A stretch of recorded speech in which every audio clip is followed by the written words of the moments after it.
Ayan, ako si Biyaheng Bangkal Sam. Ayan, ito po yung araw na pupunta ko sa La Union. At ako po ay doon magbe-birthday. Ayan guys, pinis-plis pa ang kanyang legs. Ayan, nakasakay na ako ng bus. Siyempre, pupunta na ako sa San Juan, sa bahay. Susunod na pupunta natin, yan yung kapatid ko. At yung dalawa kong kapatid ay pupunta ako sa palengke, umili ng ricado ng ating lulutuin para sa ating mga putahe. Ito yung linuto ng kapatid ko, pinakbet Ilocano. Nagimas kabsat. Mang kayo kaditi kastoy, kumakain ba kayo ng ganito? Nagimas, napakasarap. Ayan, ada sili na, ada karne na, parya, okra, agduduma. Dahil ito yung luto ko, kaldereta, galing sa Pangasinan. Ayan, pinartik. Kinatay ko doon sa Pangasinan. At dinala ko dito sa San Juan. Ayan, ito yung araw na birthday ko na, mga kabiyahe. Ayan, nagluluto ako ng ating mga putahe for today's video. Ayan. Ayan, batiin nyo naman si Biyaheng Bangkal Sam. Ayan, kaarawan niya ngayon. Ayan, habang nagtatrabaho sila, nagluluto din ako dito, mga kabiyahe. O diba? Ayan, sige, sandok pa. Ayan, sandok lang pag may time. Ayan, nagluto tayo sa may kahoy kasi sayang din yung gasol. Ayan po yung niluluto naming kalderetang kambing, mga kabiyahe. Ayan, kasama ko aking kapatid. Diba?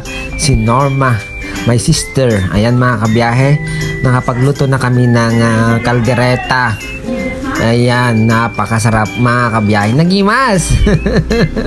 Ayan, ramanan nyo apo. Natikman nyo ang aming nilutong simpleng kaldereta. Diba? Luto yan sa kahoy. Ayan, bukod sa matipid na, ayan, masarap pa. May aroma ala Smoky Mountain. Ayan din na po ang ating laman at saka balat ng kambing gagawin nating kilawin, mga kabiyahe. Ayan, bago natin gawing kilawin, iluluto muna natin ito ng bahagya para hindi naman po fresh na fresh. Parang ikaw lang, fresh ka ba? Hindi na makunat na ba, Charis? Ayan po ang ating bangos. 4 lang yan, mga kabiyahe, kasi mahal din po ang bangos per kilo. Luluto din natin yan, mga kabiyahe, sa ating inihaw. Diba? Inihaw ala biyahe. Ayan, sa lahat po nanonood dyan, salamat po. Especially po kay Ate Richelle Mingarine, Nani Sanchez, Purple Official. Ayan, shout out po sa inyo lahat. Ating team support. Ayan, thank you po sa inyo lahat. Ayan, nandito yung mga kasama ko galing Pangasinan. Bago kami mag-happy, papasyal ko muna sila sa dagat, mga kabiyahe, para naman kahit papaano makapasyal sila sa dagat at ma-press ang kanilang mga utak. Diba? Diba? Napakasarap po dito sa aming lugar. Bukod sa malapit po kami sa dagat, ayan, pag gusto mo maligo, bumaba ka lang at tayo po ay maliligo na, mga kabiyahe. Diba? Ito yung pinakamasarap na pagkakataon na gagawin natin sa buhay. Diba? Gagawin natin sa buhay. Diba? Ganun lang yun, mga kabiyahe. May asong dumating at palapit-lapit lang. Ayan, nangisit. Nangisit, ibig sabihin itim. Diba, napakaganda ng lugar. Ayan, marami pong nagsisurfing. Ayan, si Totoy, taga Macau. Taga Pangasinan. Diba? Natatakot ako sa aso na to. Akala ko kakagatin niya ako eh. Pero maamo pala, mga kabiyahe. Ayan. Diba? Napakasarap maligo. Ayan naman si Arwin, taga Kilo. Hindi naliligo. Charis lang po. Charis lang po, mga kabiyahe. Ayan. Sila po yung magiging bisita natin ngayon for today's video. Di ba? Punta kami dito para kahit papaano makita nila yung ganda ng La Union. Dito lang po kami sa may surfing capital of the North, San Juan, La Union. Dito sa may Orbis Tondo. Di ba? Di ba? Ang dagat po ay humampas-hampas. Di ba? Ikaw ba'y hinampas na rin po ng alon? Ayan po si B.I. Brankle Sam. Nagpapapicture lang. Taas-taas pa ng kamay. Ayan si Totoy. Di ba mga kabiyahe? Sa lahat po ng ating mga kaibigan yan, shout out po sa mga taga Macau, taga Kilo, sa Team Kapit, shout out po sa lahat. Ayan, shout out po sa inyo lahat. Ayan. Shout out din po sa aking mga dumalo sa aking birthday. Ayan, may birthday.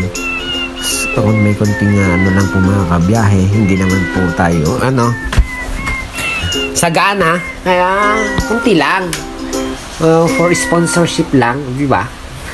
Shout out sa aking mga kapatid. Ayan, lalo na kay Norma na nagbigay ng ating for foods, di ba? For foods. Ayan, di ba? Naligo na si Totoy mga kabiyahe. Naligo na si Totoy mga kabiyahe, kasi bahagya lang mga kabiyahe. Mga lang yan, hindi pa naligo ng 5 minutes. Mga 1 minute lang yan mga kabiyahe. Di ba? May nagsasalita sa labas at nangongontra-kontra lang. Ayan nyo yan si Taronges. Ating nakikinig at nakikibiyang-biyang-biyang lang. Di ba? Di ba mga kabiyahe? Ayan guys, pauwi na ako sa Pangasinan. At doon naman po tayo sa Pangasinan magse-celebrate. Di ba? Celebrate. Ayan. Sakay na po tayo ng bus. Di ba? Sakay na, hintay tayo ng bus. Ayan, nakasakay na nga ako ng bus mga kabiyahe. Yan. Nakasakay na po ako ng bus papuntang Pangasinan. Ayan, papunta na po kami sa aming destinasyon. Di ba ang bilis? Sa bus lang kanina nakasakay na kami ng kalong-kalong, kolong-kolong. Papunta kami sa Prados Resort. Doon kami sa celebrate. Di ba? Kasama ko yan si Fred, anak ni Tabungaw. Di ba? Kaya tingnan naman po yung lugar na aming dadaanan. Napakaganda yung daanan, napakalinis, napaka-presko. At dito po sa amin yan mga kabiyahe, dito sa Season Pangasinan, papuntang Binalunan sa may Prados Resort. Di ba? Sana all. Di ba?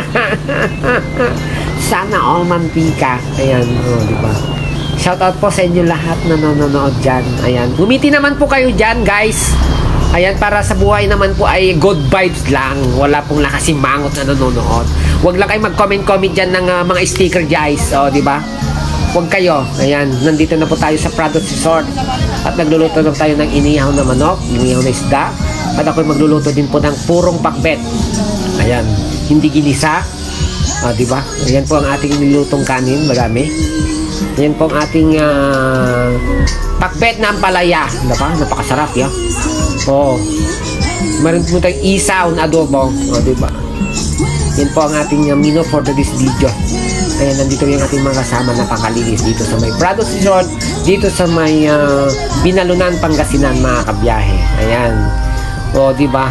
Fresh na fresh ang ating lulutuin ngayon for this video. Diba mga kabiyahe? Ang sarap ng maligo dito sa may Prados Resort. Then kasama ko si Tarong, si Virgilio at saka si Carlo. Ayan. Ano po si Seabird. Shout out kay Seabird na nag-sponsor for today's ulam. Ayan, thank you very much for always giving your financial support for us. Ayan po ang ating lulutuin. Lagyan natin ng inihaw na hindi ko alam kung anong isda to mga kabiya. Basta isda yan. Ayan, niluluto ko na po yan. Napakasarap. Ubus yan mga kabiyahe. Naubos niya eh. Ang sarap. Shit. Ayan, kain na tayo guys. Ayan, kain na tayo. At ayan si Virgilio, si Carlo. Diba? Masarap yan. Mga kabiyahe. Tayo na po'y kumain. Tara na ba't kumain? Simpleng celebration sa kaarawan ni Biyaheng Bicol Sam. O, diba? Oh, yung si Kuya, tinulungan kong magtinda kasi, ayan, 70 years old na siya. Kaya tinulungan ko siyang magtinda. At nakatinda kami ng ano dyan, mga 15 piraso. O, diba? Malaking tulong na po yun sa kanya. Kasi mainit ang panahon. Ayan. Natutulog na si Biyaheng Bicol Sam. Ayan, diba? Nakaduyan-duyan lang mga kabiyahe. Ayan, kung hindi pa ka nakasubscribe sa aking YouTube channel, mag-subscribe na po kayo. Ayan, salamat po sa mga taga La Union na naging kasama ko at parte ng aking kaarawan. Ang mga taga Alibeng, ayan, kay Ison Garcia, kay Nolan, at sa lahat po ng kapitbahay dito sa may pinuntahan naming Prados Resort. And thank you po, and God bless you all. Love you all. O, diba? Thank you.